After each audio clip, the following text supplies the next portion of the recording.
Bismillahirrahmanirrahim. Assalamualaikum warahmatullahi wabarakatuh.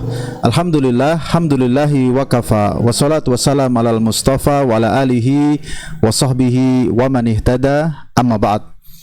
Alhamdulillah, berbahagia sekali pada kesempatan kali ini kita bisa bertemu dalam rangkaian kajian online yang diselenggarakan oleh Yayasan Al-Abidin Surakarta dalam rangka memperingati Maulid Rasulullah Sallallahu Alaihi Wasallam.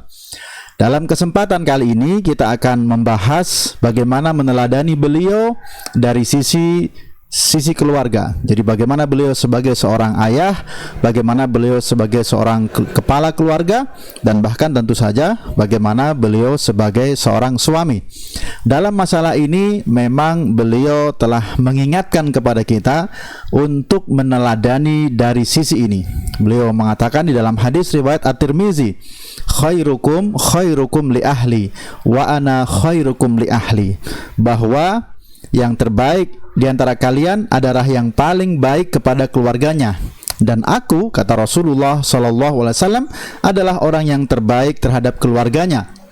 Maka dalam hadis ini menunjukkan dan sekaligus menyiratkan bagaimana kita harus meneladani Rasulullah Sallallahu Alaihi Wasallam, khususnya dalam bidang keluarga, khususnya ketika kita bersama keluarga, khususnya ketika kita bersama anak dan istri kita. Nah, Bapak Ibu dan saudara sekalian yang dimuliakan Allah Subhanahu wa taala, ada beberapa hal tentu saja kaitannya materi parenting terkait dengan Rasulullah Sallallahu Alaihi Wasallam banyak sekali bahasannya, panjang sekali. Tapi dalam kesempatan yang singkat ini saya ingin mengingatkan kita bagaimana ketika Rasulullah Sallallahu Alaihi Wasallam bersama keluarganya, bagaimana beliau mendidik anak-anaknya menjadi pelajaran bagi kita semua. Yang pertama, sisi yang paling menonjol adalah bagaimana sifat rahmah kepada keluarganya, yaitu sifat lembut, penuh kasih sayang, dan ini sudah banyak dibuktikan di dalam hadis. Kita tahu bagaimana Rasulullah Sallallahu Alaihi Wasallam ketika itu menciumi, memeluk cucu beliau Hasan dan Husain.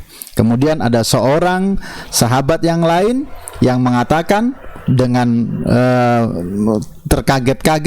terkejut, keheranan mengatakan, aku memiliki 10 anak dan belum satu pun dari mereka yang pernah aku peluk, aku cium. Maka Rasulullah Sallallahu Alaihi Wasallam kemudian menyampaikan status statement yang kemudian kita ingat dengan mudah, yaitu man la yarham la yurham. Siapa yang tidak bisa memberikan kasih sayang, maka dia tidak layak juga diberikan kasih sayang.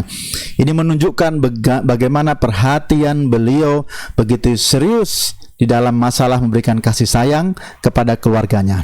Nah, yang menarik, Anas bin Malik juga mengatakan hal ini sebagai satu testimoni. Dalam riwayat Muslim, beliau Anas bin Malik mengatakan, ma ra'aitu ahadan kana arhama bil iyal min Rasulillahi Sallallahu Alaihi Wasallam. Aku belum pernah melihat seorang pun yang lebih berkasih sayang terhadap keluarganya melebihi Rasulullah Sallallahu Alaihi Wasallam. Dan ini tentu saja bukan hanya kepada sang cucu yang masih kecil, tetapi bahkan kepada putri beliau Fatimah Az-Zahra, Fatimah binti Rasulullah Sallallahu Alaihi Wasallam, putri kesayangan beliau. Apa yang beliau lakukan dalam membuktikan dan mengekspresikan kasih sayang kepada sang putri, dikatakan wa kanat idza dakhalat alaihi, hadis riwayat Al-Hakim dari Ibunda Aisyah. Jadi ketika Fatimah masuk ke rumah Rasulullah Sallallahu Alaihi Wasallam atau mendatangi Rasulullah Sallallahu Alaihi Wasallam, qama ilaiha, beliau berdiri menyambut sang putri tercinta, faqabbalaha, kemudian menciumnya, wa rahhaba biha, dan menyambutnya sepenuh hati, wa akhadha biyadiha, dan kemudian menggandeng tangannya, fa ajlasaha fi majlisihi, kemudian mendudukkan di majlisnya tempat tadi beliau duduk. Maka ini menunjukkan sesuatu penghargaan yang luar biasa. Bagaimana Rasulullah Sallallahu Alaihi Wasallam begitu berbahagia dan menunjukkan kebahagiaannya ketika sang putri tiba. Maka beliau lakukan hal-hal yang barangkali hari ini mungkin agak mahal untuk kita lakukan. Bagaimana mungkin ketika putra kita datang kita menyambut dengan semangat luar biasa? Maka tentu ini bisa menjadi inspirasi bagi kita. Bagaimana Rasulullah SAW berdiri menyambut sang putri, kemudian mencium, memeluknya, kemudian menyambutnya sepenuh hati, dan kemudian mengambil tangannya, menggandengnya, dan mendudukkannya di tempat mulia. Maka sesungguhnya ini adalah bagian dari inspirasi keteladanan bagaimana Rasulullah Shallallahu Alaihi Wasallam begitu menyayangi putra putri beliau, begitu menyayangi keluarganya. Maka tentu saja dengan kasih sayang inilah beliau kemudian juga mengajarkan kepada kita bagaimana mendidik anak-anaknya, bahkan sekalipun kemudian ketika mereka ada yang bermasalah. Kita tahu bagaimana suatu ketika Rasulullah Shallallahu Alaihi Wasallam sedang berkumpul bersama sahabat, ada seorang pemuda yang kemudian dengan percaya dirinya mengatakan, "Ya Rasulullah, izinkan aku berzina." Wahai Rasulullah, izinkan aku berzina. Tentu sesuatu yang sangat-sangat mengagetkan para sahabat. Dalam majelis yang mulia bersama sosok termulia, ada seorang pemuda yang dengan nekat, gagah, dengan nekat mengatakan minta izin melakukan satu keburukan, satu kemaksiatan besar, yaitu berzina. Maka kemudian para sahabat sudah hampir-hampir marah, memukuli pemuda ini, tetapi Rasulullah Shallallahu Alaihi Wasallam dengan penuh kelembutan beliau kemudian memanggil sang pemuda, dibuatnya lebih dekat sehingga kemudian bisa berdialog dari hati ke hati. Bahkan dialog bukan hanya dari hati ke hati, tetapi Rasulullah Shallallahu Alaihi Wasallam juga memberikan logika. Apa-apa yang menjadikan zina itu adalah suatu kekejian yang harus dihindari. Beliau memberikan logika bagaimana kalau itu terjadi pada ibu Anda, bagaimana kalau terjadi kepada putri Anda kelak, bagaimana kalau terjadi kepada bibi Anda kelak. Sehingga setelah semua itu kemudian Rasulullah SAW mengusap dadanya, kemudian mendoakan, Allahumma gfir dunubahu wa tahhir qalbahu wa hassin farjahu. Ya Allah, ampunilah dosa-dosanya, sucikanlah dadanya, hatinya, dan jagalah kemaluannya. Dengan demikian kemudian pemuda ini yang awalnya berniat, bersemangat, nekat berzina, kemudian keluar dari majelis itu dengan mempunyai pemahaman baru bahwa zina adalah sesuatu yang paling buruk, paling keji yang harus ia hindari. Maka ceritanya akan berbeda jika kemudian Rasulullah SAW mengikuti keinginan sebagian sahabat untuk langsung memberikan sanksi kepada sang pemuda ini. Maka demikianlah Rasulullah SAW, beliau menguatkan kasih sayang kepada keluarganya. Bahkan ketika tadi dalam mendidik mereka, ketika ada anak muda yang nekat, maka kemudian beliau memberikan solusi yang juga tidak jauh-jauh dari kasih sayang dan kelembutan. Akan tetapi beliau juga perhatian dengan sisi ta'dib dan ta'lim. Bagaimana beliau juga perhatian dalam mendidik anak-anaknya. Bukan berarti kasih sayang dan kelembutan itu memanjakan. Beliau juga mempunyai momentum-momentum mengajarkan anaknya dengan beberapa hal yang tegas, dan juga meminta mereka untuk melakukan hal-hal yang harus dijalankan. Maka pernah suatu ketika Rasulullah SAW mengatakan kepada putri beliau, "Ya Fatimah, angkidi nafsaki minan nar, fa inni la amliku lakum minallahi syai'an." Hadis riwayat Muslim. Wahai Fatimah, selamatkanlah dirimu dari api neraka. Sesungguhnya aku tidak memiliki kekuasaan atasmu dari Allah, tidak memiliki kekuasaan untukmu melebihi kekuasaan Allah Subhanahu wa taala. Amliku lakum minallahi syai'an. Bahwa Allah berkuasa atas segala sesuatu dan Rasulullah SAW tidak berkuasa untuk menyelamatkan putri tercinta beliau. Maka karena itulah beliau sangat kuat dalam mendidik Fatimah Az-Zahra. Dalam pernah suatu kesempatan beliau melihat sang putri membawa kalung, kemudian beliau tidak berkenan dengan hal itu, maka kemudian beliau mengatakan, ayasuruki an yaqulan nas ibnata Rasulillah wa fi yadiha silsilah minan nar. Apakah engkau ingin, wahai Fatimah, bahwa orang-orang akan mengatakan putri Rasulullah SAW di tangannya ada ikatan dari neraka? Maka kemudian Fatimah segera membawa kalung tersebut ke pasar, menjualnya, kemudian dengan uang yang didapat membeli seorang budak dan kemudian memerdekakannya. Maka Rasulullah SAW kemudian bersyukur dengan hal itu. Alhamdulillahilladzi anja Fatimah minan nar. Segala puji bagi Allah yang menyelamatkan Fatimah dari api neraka. Hadis riwayat An-Nasa'i. Jadi betapa Rasulullah SAW dengan kelembutan dan kasih sayang yang luar biasa yang beliau tunjukkan kepada keluarganya, tetap saja tidak menyurutkan langkah beliau dalam mengingatkan dan mendidik keluarganya apa yang benar, apa yang salah, apa yang boleh, apa yang tidak boleh. Bukan sekedar, bukan memanjakan, bukan kelembutan dan kasih sayang yang diartikan memanjakan dan sering melalaikan. Dan inilah bagaimana Rasulullah SAW memahami sepenuhnya bagaimana perintah dalam Al-Quran sebagai seorang ayah, sebagai seorang kepala keluarga. Ya ayyuhalladzina amanu qu anfusakum wa ahlikum nara. Wahai orang-orang yang beriman, jagalah keluargamu, jagalah dirimu dan keluargamu dari api neraka. Begitu kita diingatkan, ya ayyuhalladzina amanu la tulhikum amwalukum wala auladukum an dzikrillah. Wahai orang-orang yang beriman, janganlah harta-hartamu dan anak-anakmu melalaikanmu dari mengingat Allah. Dalam kesempatan yang lain, beliau pernah melihat cucu beliau akan hendak karena tidak tahu memakan kurma yang itu adalah kurma dari sedekah, tamrus sedekah.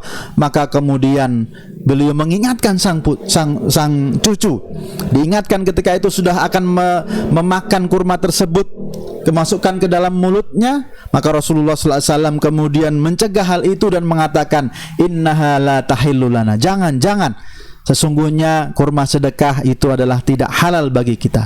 Itu adalah tentu beliau mengingatkan bagaimana keluarga Rasulullah SAW tidak diperkenankan menerima dari harta sedekah, dan itu sudah diajarkan kepada sang cucu sejak usia dini. Dan jelas puncaknya Rasulullah SAW dengan tegas di dalam mendidik keluarganya dalam masalah hal-hal yang urgen. Beliau dengan tegas sampai kemudian menjadikan Fatimah sang putri sebagai salah satu ilustrasi, salah satu gambaran, salah satu bukti tekad beliau dalam mendidik keluarganya. Beliau mengatakan, kita tahu ketika itu ada satu kasus pencurian yang dilakukan oleh seorang wanita dari golongan terhormat yang harusnya kemudian tentu saja layak untuk dihukum potong tangan.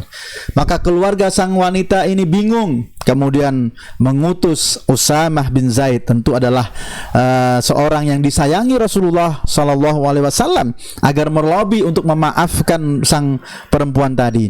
Maka kemudian apa kata Rasulullah SAW dengan tegas mengatakan, lau anna Fatimah bintu Muhammad saraqat laqata'tu yadaha. Hadis muttafaq alaih. Seandainya Fatimah sendiri yang mencuri, putriku sendiri yang mencuri, maka aku laqata'tu yadaha, aku sendiri akan memotong tangannya. Ini menunjukkan bagaimana komitmen beliau di dalam mendidik keluarganya. Ada kelembutan, ada kasih sayang pada satu sisi, tetapi pada sisi yang lain juga beliau memperkenalkan tentang ketegasan, tentang ta'dib, tentang membiasakan hal-hal yang baik, juga tentang bagaimana mencegah mereka dari hal-hal yang buruk. Nah, Bapak Ibu, sahabat sekalian yang dimuliakan Allah Subhanahu wa taala, bahkan cara beliau mendidik ini juga beliau lanjutkan ketika Fatimah telah menikah bersama sahabat Ali bin Abi Thalib. Kita tahu bagaimana kemudian ada kisah menunjukkan betapa berat kehidupan yang dialami oleh Fatimah sang putri tercinta. Maka kemudian Fatimah mendatangi Rasulullah SAW, kemudian curhat dengan kondisinya, bagaimana berat kondisi rumahnya, pekerjaannya. Maka Fatimah meminta Bagaimana kalau sang ayah menyediakan seorang khadim, pembantu, seorang yang bisa melayani dan mengerjakan pekerjaan-pekerjaan rumah mereka untuk meringankan mereka berdua. Maka Rasulullah SAW ternyata tidak langsung memberikan begitu saja. Bahkan Rasulullah SAW memberikan alternatif lain-lain. Beliau tidak kemudian memanjakan sang putri dengan memberikan seluruh fasilitas yang mungkin beliau mampu dengan itu, tetapi beliau justru malah berpesan untuk apa? Yaitu mengamalkan satu zikir yang bisa membuahkan ketenangan, yaitu bagaimana ala adullukum ala ma huwa khairun lakum min khairin. Maukah aku tunjukkan kepada kalian berdua, wahai Fatimah, wahai Ali bin Abi Thalib, sesuatu yang lebih baik dari satu pembantu yang bisa mengurusi kebutuhan kalian, yaitu apa? Beliau memesankan ketika mereka berdua akan tidur, hendaklah berzikir, yaitu dengan takbir 33 kali, tasbih 33 kali, dan hamdalah 33 kali. Rasulullah SAW mengatakan, fahuwa khairun lakuma min khadim. Itu jauh lebih baik untuk kalian berdua dari seorang pembantu. Maka ini menunjukkan bagaimana Rasulullah SAW tetap tidak ingin memanjakan sang putri, tidak kemudian memberikan fasilitas berlebihan, tetapi justru menguatkan dan mengokohkan keimanan.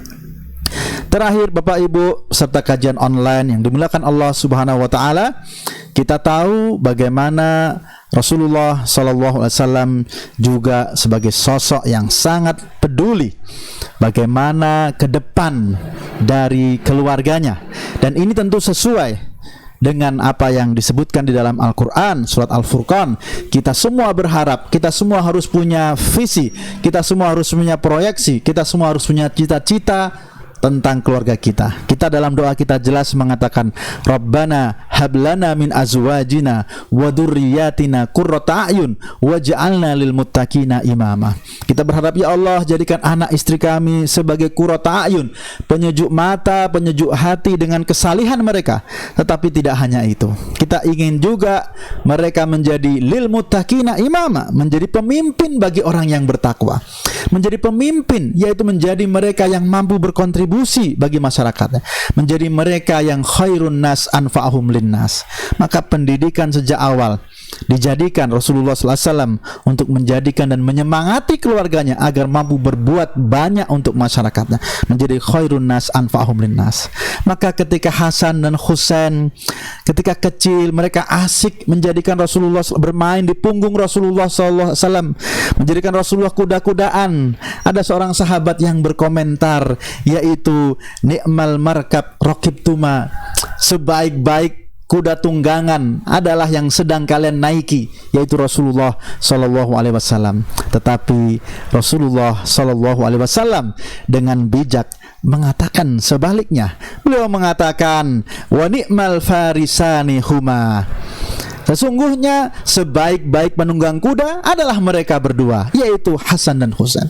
Ini adalah satu ungkapan yang memotivasi, menyemangati dan menghargai sang cucu kelak, agar mereka kemudian bisa bersemangat, agar mereka kemudian bisa berbuat banyak. Dan inilah yang harus dilakukan kita sebagai orang tua. Tidak underestimate kepada anak-anak kita. Kepada anak-anak kita, kita harus memberikan harapan, memberikan semangat, memberikan motivasi, dan tentu saja adalah mengarahkan agar mereka bisa mengasah skillnya, mengasah kemampuannya untuk masa depan menjadi lil muttaqina imama. Kita ingat ketika itu Ibnu Abbas masih kecil di hadapan Rasulullah SAW. Rasulullah memberikan proyeksi, memberikan motivasi dengan berdoa, Allahumma faqihhu fiddin wa alimhu ta'wil. Ya Allah, berikan dia pemahaman yang mendalam dalam masalah agama dan berikan ilmu tafsir. Maka kemudian kita tahu hal inilah yang menjadikan Ibnu Abbas setelah itu bersemangat di dalam mempelajari Al-Quran, dan kemudian kita tahu beliau termasuk dari salah seorang sahabat yang paling unggul di dalam masalah Al-Quran, di dalam masalah tafsir Al-Quran. Demikian, tentu saja tidak cukup waktu sesingkat ini untuk kita menggali lebih dalam bagaimana Rasulullah Shallallahu Alaihi Wasallam terhadap keluarganya, terhadap anak istrinya. Tetapi semoga dari yang sedikit ini bisa menjadikan kita bertambah semangat untuk terus mengkaji, untuk terus belajar, dan lebih tentu penting lagi adalah mencoba mengaplikasikan dalam kehidupan kita sehari-hari bersama keluarga kita. Semoga Allah Subhanahu wa taala memudahkan. Aqulu qauli hadza wa astaghfirullah li wa lakum innahu huwal ghafurur rahim. Wassalamualaikum warahmatullahi wabarakatuh.